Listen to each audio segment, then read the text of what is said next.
How does it feel to try on the wrong size clothes? Not great, right? That's how recruiting can feel if you use canned messages and responses. Make sure and filter everything you say with the lens of, would I say this to someone in person? No matter who you are, you is best. So how can we get more of you? Oddly enough, it's not by thinking about you at all. So often we're caught up in with our desire to promote or get a prize that we get into needing others. Think about what they need instead. Observe their life. What are they good at? Forget about what you need. Connect with them. Find out about them. What do you have in common with them too? Release the pressure. Most people think about losing their friends and pressuring people. There's no need for that. Enjoy this. Recruiting is outrageously fun. Some of my best friends are in Usborne Books and More. Book ladies are crazy amazing. Why wouldn't someone out there want to be enjoying the trips we earn, convention, and everyday book boss life? We live an incredible life as book bosses. The gains from recruiting far outweigh the possible losses. You might even need to make a list of what people get by being on your team so you can see what you're offering people. How much should you say? Not much. We tend to word vomit and that gets all over them. So keep your messages really simple and about them. Ask them what they want to know more about as you identify their needs. People love a variety of things about this business, so you never really know what it is they want to know more about. And that's why you must be a detective and find out what. Questions work so much better. Tell them why you thought of them and think of what they might need. Is it the money, the books, the friends? And then craft a message. What you want to do is have a short message with a question. Look at their Facebook page and learn.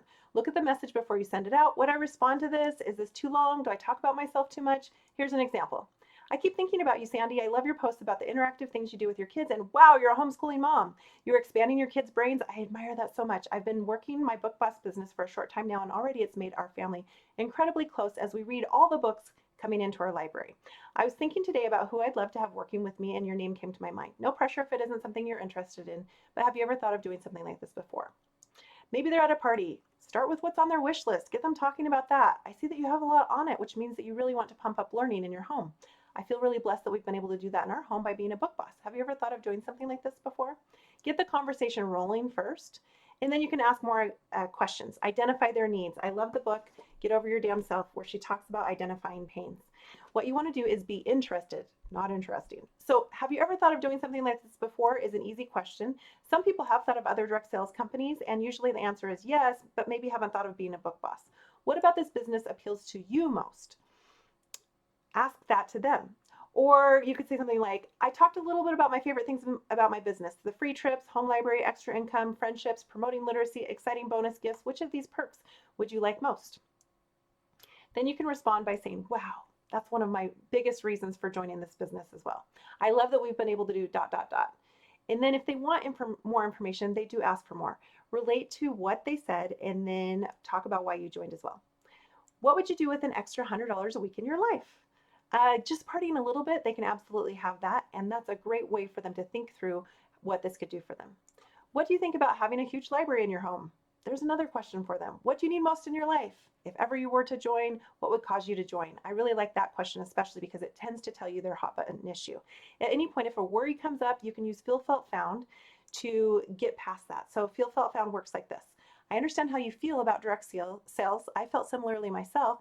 However, I found that in UBAM, we don't have deep downlines of people making money off of you. You do make money upfront in this company and have a supportive team like me. I love to train new people. Does knowing that help you feel comfortable trying this business out? Remember, there's no risk for them. So if you get down to them worrying about that, the worst that could happen is that they get a bunch of books for hardly anything because we don't have minimums. I try not to focus on the no minimums though, because I definitely want them to try out this business as a business. Make sure you seek and ask and share back. So based on what you told me, it sounds like trying this business out could be a great way for you to earn money for your family. Would this week work for you to sign up so we can have you making money right away? What if you get to a stopping point or a hard no? Then you can just ask, do you mind if I ask what your hesitation is or what's holding you back? I love Laura Schaikel's recruiting conversation flowchart. This works great to have in your workspace because a lot of times people really do come down to these four main things that they have a problem with, and getting them through it is really helpful. So the flowchart goes through those and then has some things to say back to them. And then again, we go back to another question. Always end with a question, and just one. Okay, one question at a time. So let's say you really do get to a stopping point. Just ask if they'd like to do the next thing. So I call this the hierarchy of messaging. You start with the highest ask first, which would be, would you like to be on my team? And then if they say you get to a no at that, then what about just hosting now to try it out? So book them. And then if they don't want to host, hosting regularly yourself gives an opportunity for people to come, or you can invite them to other parties you're doing. So then you can invite them to an event, or at the last, invite them to be on your VIP group. Start with that big ask first and then work your way down. How often should you reach out?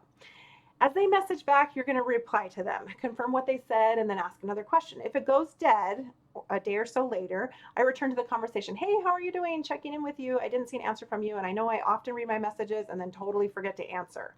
Just show genuine concern and that you want to do what's best for them. What if they want to wait? Most should join now. There's many reasons that they should, and you probably want to create a deadline if one doesn't already exist. So if they're a host, the deadline is their party, and the benefits are higher for them to join before their party, for example, double free books and commission. After the party, they get the bookings. So again, there's another deadline there for putting them in and also getting the bookings on their calendar. Also, they're excited about the books now, so bring that up to them and let them know, hey, your excitement's really high now. This is a great time to really open up your business and to share that excitement with others. You'll have a better response by starting now. Then creating a deadline. Hey, when do you think that you can sign up? And deciding on when that is. If they can right away, talk to them about that. And if not, if you come up with a date, oh, great, by that date, if you do, then maybe you could throw in an extra book that they could have. Oh, I have a free book for you when you sign up by that date. If it's really not now, but they're still kind of interested, check in with them when you have a special or every once in a while. Or someone that was kind of interested but ended with a no, you can still check in with them. And by them being on your VIP group, they're going to see other instances of being a book boss. Sometimes it just takes a few times of seeing it and checking in for them to really want to. So don't give up on them, but also, feel it out and go through with it naturally so that it's a natural conversation. The biggest thing is to show genuine care, and you'll find yourself being you, the natural you, and that's the person that people want to join in Usborne Books and More.